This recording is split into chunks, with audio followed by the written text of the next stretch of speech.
Donc c'est parti mon kiki. Je m'en viens. Ding, ding, ding, ding, ding. Limite, c'est vraiment ça. Ça fait très ça.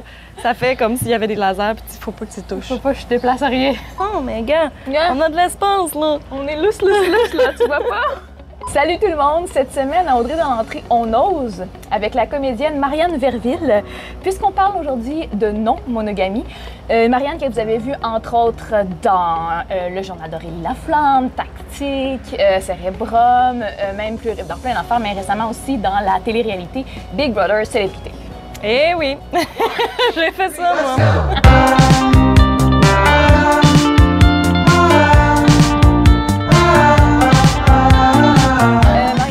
Oui, c'est très intéressant. Je suis bien surprise que tu oses parler de ce sujet-là et que tu me sors de ma zone de confort et que tu m'apprennes sur ce sujet-là également. Merci de cette ouverture-là. Ça me fait plaisir, avec des petits travaux en arrière-fond. Oui, c'est ça. Ben, c'est la réalité de Montréal, quoi. Exact! Dis-moi, qu'est-ce qui te pousse à parler de ce sujet-là aujourd'hui? Ben, en fait, c'est que il y a une couple d'années, je me suis rendu compte que, en fait, j'ai appris j'ai appris sur le sujet de la non-monogamie, sur les différents couples ouverts, troubles, tu sais, formation en V. Ouais, c'est ça. Il y a plein d'affaires. Puis là, je me disais, OK, moi, j'ai été élevée d'une manière avec, tu sais, j'ai des parents monogames, d'une manière très hétéronormative aussi, là, tu sais. Il y a quelque chose de... Je me suis jamais posé la question. Tu sais, j'ai juste suivi la trace de ce qu'on m'a enseigné, en fait. Puis on nous enseigne pas grand-chose. Non, c'est ça. C'est ce que la société dit que c'est ça. C'est ça, tu sais, selon... Puis ça, c'est selon des... C'est selon une manière de penser très judéo-chrétienne aussi. Ouais. Fait que là, je me suis mise à me questionner, puis à écouter des podcasts, à me renseigner sur Wikipédia. Non, c'est pas vrai. Des sites quand même fiables. Mais ouais, puis j'ai moi-même fait un podcast sur l'éducation à la sexualité, en fait. Je parlais de ça, puis parce que c'est ça. On nous apprend peu de choses, surtout au secondaire, puis je pense que c'est comme les années charnières là, pour la formation d'une personne avec sa sexualité, tout ça, tu sais. Donc, voilà, j'ai eu comme un déclic de genre, hey, je suis peut-être pas monogame. Puis peut-être que c'est pas le chemin que je voulais vraiment, genre la maison en banlieue avec un chien puis un enfant. Peut-être c'est pas ça que je veux finalement. Il faut explorer pour le savoir. Exact. Non, mais toi, tu te définis comment par rapport à ça là-dedans? Moi, je me définis pas polyamoureuse. Je pense pas être capable d'être amoureuse de plus d'une personne à la fois. Par contre, je suis pas monogame. Okay. Ça, c'est sûr. Mes derniers partenaires ont été vraiment au courant de ce deal-là. Tu sais, c'est comme, si tu veux sortir avec moi, d'accord, tu sais, tu vas être mon partenaire principal. Mais c'est ça. Je pense que d'aller voir ailleurs m'a vraiment fait du bien. Okay. En fait, ça pour mon estime personnelle, j'avais l'impression que j'étais comme empuissancée. Si on veut, je vois ce que tu veux dire. Essayer de traduire le mot empowered, oui, empowerment. Fait que, ouais, je me sentais vraiment on top of my game. Est-ce que tu trouvais qu'il y avait quelque chose de... Ça enlevait de la pression sur ton couple principal aussi? Bien vraiment de pas avoir... Il n'y avait pas d'attente, là, tu sais. C'est ça. Vu qu'il y avait autre chose. De pas demander 100% de notre amour à quelqu'un, de se dire, genre, cette personne-là va combler 100% de mes besoins. Parce que ça n'existe pas. Même en amitié, il n'y a pas d'amis qui vont combler 100% de tes besoins. Tu as des amis avec qui, bon, tu vas faire plus, genre, soirée, jeux de société ou tarot, on va prendre le thé. Puis il y a des amis avec qui je vais plus sortir, mettons, faire la fête, tout ça, tu sais. Il y en a qu'on peut mélanger tout ça, mais il n'y a personne qui va combler 100% de mes besoins. Puis je pense que c'est pas... c'est pas fin de demander ça à quelqu'un, tu sais, je pense que c'est plus bienveillant de se dire, hey, j'ai pas d'attente, nous, on s'aime, on est le noyau, on le sait qu'on s'aime, mais tu sais, si je vais voir ailleurs, c'est juste parce que j'ai envie de me découvrir, puis j'ai envie de découvrir autre chose, mais ça ne gâche jamais la relation principale, puis c'est vraiment important aussi que, en tout cas, pour ma part, c'est important que la relation principale soit jamais mise de côté. Tu sais, que si jamais un des deux n'est pas à l'aise dans un deal, que quoi que ce soit, on referme, on travaille là-dessus, puis après ça, on réouvre. T'sais. Ben oui, je comprends. Puis qu'est-ce que tu dirais à ces gens qui, de l'extérieur, disent que la non-monogamie, c'est un peu une façon polie de dire que c'est de l'infidélité? Ben, il peut y avoir de l'infidélité en monogamie. Tu sais, en non-monogamie, je veux dire. C'est pas parce que qu'on a une entente qu'il n'y a pas infidélité, parce que des fois, l'entente, tu sais, moi, par exemple, j'aime qu'on se le dise. Hey, j'ai vu telle personne hier, moi, j'ai vu telle personne, tu sais, bon, voici ce qu'il y en est. Tu sais, pas dans les détails nécessairement, mais juste qu'on se le dise. Et donc, si tu me le caches, ben c'est de l'infidélité. C'est pas d'être infidèle si on est 100% transparent. Tu sais, l'infidélité, c'est justement, c'est de la non-transparence. C'est de cacher quelque chose à quelqu'un, d'aller faire des choses dans le dos de la personne, puis après ça, tu sais, tu peux vivre avec ça, sa conscience, si tu veux, là. Mais je dirais que de le dire, ça fait vraiment du bien, tu sais. Puis surtout si la personne l'accueille. En fait, aussi de développer de la compersion. Okay, c'est-à-dire de développer le sentiment d'être heureux, heureuse pour l'autre. Tu sais, de se dire, hey, t'as eu du plaisir? Ben tant mieux, t'as passé une belle soirée. Hey, moi aussi, moi je suis sortie avec, je sais pas, moi, mes chums de filles, puis on a eu bien du fun. Toi, t'as vu quelqu'un, tant mieux, ça s'est bien passé. Oui, tu veux la revoir? Hey, pourquoi pas, tu sais? Ouais. Fait que ouais, c'est ça. Mais ça prend beaucoup d'ouverture, mais surtout, comme de ce que je comprends, beaucoup de communication. C'est vraiment à la base. Oui, puis j'ai jamais autant communiqué que dans mes couples non monogames.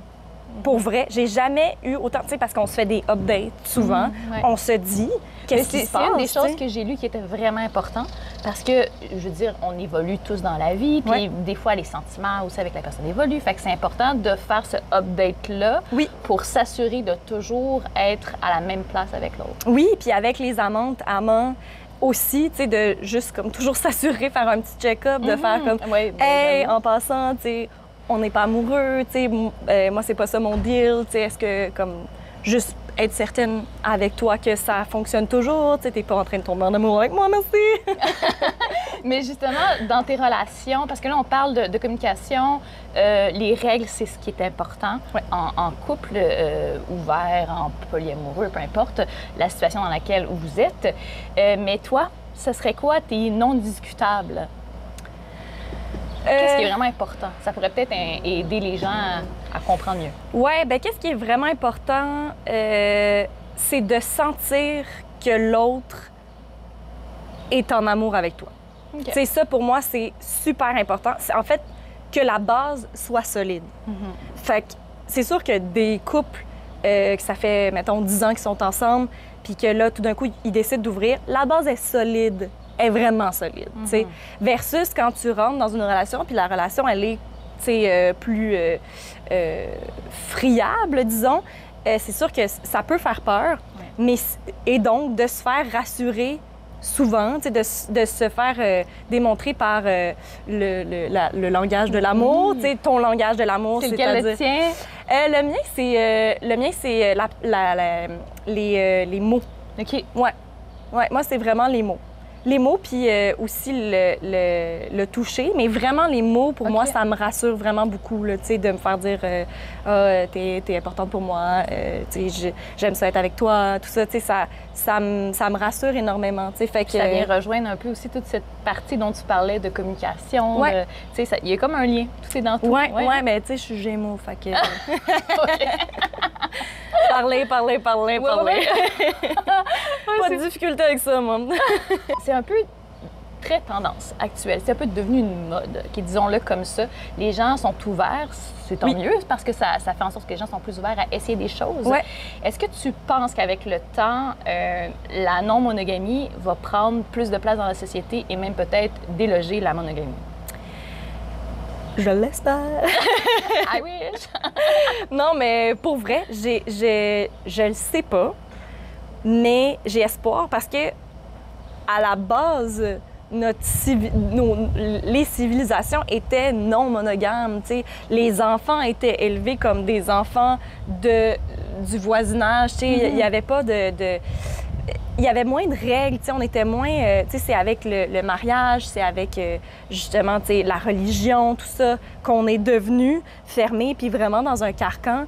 Fait que là, n'étant vraiment plus autant religieux qu'avant, ben peut-être qu'il va y avoir ouverture, je le sais pas, je peux pas prédire l'avenir, mais je pense que oui, justement, le fait que ça devienne, que les gens, et surtout les jeunes, sont de plus en plus ouverts et conscients avec le temps, des autres options. Oui, c'est ça. Puis autant pour l'idée du couple, mais que pour aussi la sexualité, On est comme, hey, attends une minute, là, peut-être pas 100% hétéro, moi, finalement, hétéro-flexible ou pansexuel ou bisexuel. Il y a tellement de mots pour nommer la sexualité que tout le monde peut se retrouver dans quelque chose de différent que l'hétérosexualité qu'on s'est comme fait un peu imposer depuis un petit bail. Là. Oui, c'est ça quand même, depuis un petit bail. Ça permet d'ouvrir, de se connaître. Ça permet aussi en couple de varier, tu l'as dit tout à l'heure, de sortir de la routine. Mais pour toi, c'est quoi l'avantage émotif que ça te procure? Bien, c'est vraiment le fait que quand je suis en couple puis que je vois d'autres personnes, je me sens désirée encore. Tu sais, je veux dire, on dirait qu'on prend pour acquis un peu sa ou son partenaire qui dit, bon, ouais, il m'aime, elle m'aime. Tu sais, évidemment, genre, est-ce que je pogne encore? C'est le fun de cruiser puis de sentir qu'on est désiré et de sentir qu'on peut désirer d'autres personnes aussi. En toute quiétude, là, sans se dire, mon Dieu, est-ce que je suis en train de commettre l'infidélité? Ce concept judéo-chrétien. Ouais, c'est ça que ça me fait. Ça me procure vraiment un sentiment de légèreté, de puissance, de contrôle aussi de mon être physique et psychologique. Je suis vraiment... j'ai l'impression que je suis à la bonne place là, quand c'est ça qui se passe. Puis je vois pas nécessairement plein de monde. Des fois, c'est comme une amante ou un amant. De temps en temps. Oui, ça pas nécessairement... c'est pas genre à tous les jours, il faut que je vois quelqu'un de différent. Mais puis les règles aussi, dépendamment des couples, des fois, c'est genre, OK, non, mais avec cette personne... C'est pas plus que 2 fois semaine parce qu'on veut se voir, puis bon. Mais c'est ça, je trouve que ça m'apporte beaucoup, dans mon estime. OK. Est-ce que... Bien là, c'est drôle, on est très égoïste, en fait. Ben non, non, parce que si c'est consensuel, tout le monde est au courant, je pense que les choses sont dites puis d'accord, tu sais. Mais tu me parles de... Ça te procure cette sensation-là. Est-ce que cette sensation-là, dans le fond, ne serait pas là si tu étais en couple fermé, en monogamie? As-tu besoin absolument d'avoir cette espèce de sparkle que tu as au début? Tu as besoin de ça, là, toi, dans ta vie, de découvrir ça, de cruiser puis tout? Bien, j'ai l'impression que... parce que je l'ai vécu, le couple monogame, puis qu'à un moment donné, ça s'essouffle. Oui, ça amène comme un peu aussi encore le petit... la petite lune de miel du début, tu l'as avec des nouvelles partenaires. Puis en plus, quand tu retrouves ton partenaire, tu réalises aussi à quel point elle ou il est merveilleux, là, tu sais, tu fais comme... Ah. Tu apprécies sa compagnie. Ouais, genre, cette personne-là m'a laissé aller voir telle personne, puis, tu sais, elle m'aime encore, tu sais, fait que là, tu fais comme, OK, wow, génial, tu sais, puis aussi, la personne que j'ai rencontrée hier, je l'ai frenchée, c'était vraiment le fun, mais j'aime tellement mieux te frencher toi, mais c'est juste que ça m'a fait du bien parce que j'avais le goût de frencher, mais genre, oh mon Dieu, que t'es merveilleux puis que j'aime ça te frencher. C'est ça. Hey, c'est fou. Moi, je trouve ça incroyable. En fait, ça permet d'ouvrir les horizons, de voir autre chose. Si, mettons, là, que quelqu'un est en couple, comme tu dis, depuis, on prend le même exemple que tantôt, depuis 10 ans, puis là, que cette personne entend cette entrevue-là. Excuse-moi, c'est parce que je suis Oui, et ça glisse un petit peu. Ça glisse, fait que je me suis de même. C'est pour ça que j'ai mis le pantalon long aujourd'hui. La dernière fois, je me suis fait avoir. C'était, ouais. Mettons, cette personne-là écoute l'entrevue et se dit « Ah, il y a quelque chose d'intéressant. Il y a quelque chose que j'aurais envie d'essayer. » Par où on commence? Qu'est-ce qu'on fait? On s'informe? Oui, moi, je dirais d'écouter le podcast Le cœur sur la table. OK. C'est un super beau podcast qui se retrouve pas mal sur toutes les plateformes. Là. Mais déjà là, on parle de non-monogamie. Un peu là-dedans, on commence à... Puis il parle aussi de l'estime de soi, puis tout ça. Puis surtout, par rapport aux personnes qui s'identifient comme femmes, là, tu sais, que c'est des fois plus difficile. Ouais. Mais, ouais. J'ai dit ça avec tellement de... Ouais. D'accord. Alors, je te conseille le podcast. C'est un super beau balado. Mais oui, c'est ça. Fait qu'il y a ça. De lire aussi. De lire... moi, j'ai lu l'essai de... voyons. Il faudrait qu'il aurait fallu que j'aille comme mes petits livres ici. Mais j'ai lu, en fait, l'essai de Lily Boisvert qui est Le principe du cum shot. OK. En tout cas, ça m'a ouvert les portes sur la sexualité aussi, puis comment on s'est fait inculquer notre sexualité, tu sais, comment c'est en nous, puis qu'on s'est jamais posé vraiment de questions sur les autres options. Fait que, ouais, c'est ça, il y a plein de choses, plein de lectures à faire, super pertinentes, et aussi, des fois, de partager sa lecture. Oui, avec notre partenaire ou comme exact. Ça, une discussion qui s'ouvre. Oui. Peut-être là-dessus. Oui, tu sais, genre...